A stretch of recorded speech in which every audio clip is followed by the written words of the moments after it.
بسم الله. السلام عليكم. هل من الطبيعي ان المصور او مراتك ايا كان بيطلق عليه ايه يبقى مقتنع بمبدأ فلوسك فلوسه وفلوسه فلوسه؟ ما بيصرفش، هو بيحقق رغباته وامنياته من خلالك. يعني انا ما اعرفش انا المشكله دي عندي انا ولا عندكم انتوا كمان، فيا ريت تقولوا لي.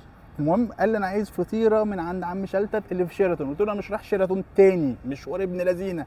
قال لي ده فتح في زور نادي الزمالك، يعني انا بالنسبه لي للمهندسين هو المحور. قلت له ماشي. رحت لقيت فطيره السجق ب 200 اللي هي الوسط، فطيره الفراخ ب 220، ولقيت عندهم البوكس ده وسعره جامد جدا، يعني ارخص من الاثنين على بعض. فقلت يا باشا انا اجيب البوكس ده. ايه رايك يا مصور؟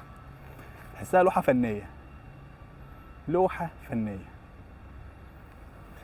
ف المشكله بعد ما جبتها وقلت للمصور ان انا بوفر وكده، قال لي ناخد الفرق. فانا ما اعرفش المصور بيعاملني معامله غريبه ليه، هو شكله طمعان فيا. فاحنا هنفتح. انا طلبت واحده سجق، انت بتختار من 4، تختار من 4 انواع: فراخ، سجق، لحمه مفرومه، ميكس جبن. انا جبت واحده سجق وواحده فراخ زي ما المصور اتمنى. فاحنا هنشوف بتاعه المصور الاول. دي بتاعتك المصور اعتقد. قرب. هي الفطيره حجمها حلو، يعني تعتبر ايه، صغيره بس مش قوي، يعني تكفي فرد وتبقى شبعان. دي السجق يا مصور، دي بتاعتك يا مصور. حشو لذيذ تمام، حلو جدا. نخش نقول بسم الله. سعرها حلو قوي، نقول بسم الله، ودي اجمل لحظه بحبها بصراحه. السجق على وضعه. تعال بقى نشوف الفراخ. قرب كده مصور شوف حشو الفراخ حلو. تعال ندوق. بسم الله. انا اول مره اجرب من عندهم الفراخ. انا جربت السجق قبل كده، اول مره اجرب من عندهم الفراخ. حلوه قوي. زي ما قلت لك بينزل مع الاوردر ايه. انا هفضل اودي البتاع وعمال اعمل كده بتاع الفطير. بينزل معايا 2 سلايز فطير مشلتت. ينزل معاك عسل ابيض وعسل اسود.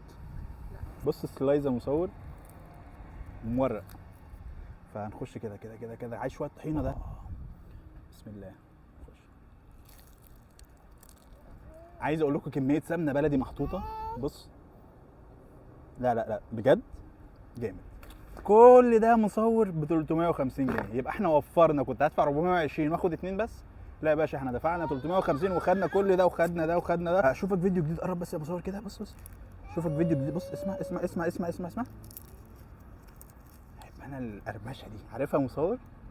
فبجد مورقه توريقه حلوه حلوه حلوه حلوه وخفيفه. يعني عارف انت اوقات تاكل فطير يلكمك كده، لا الدنيا خفيفه ولذيذه بصراحه.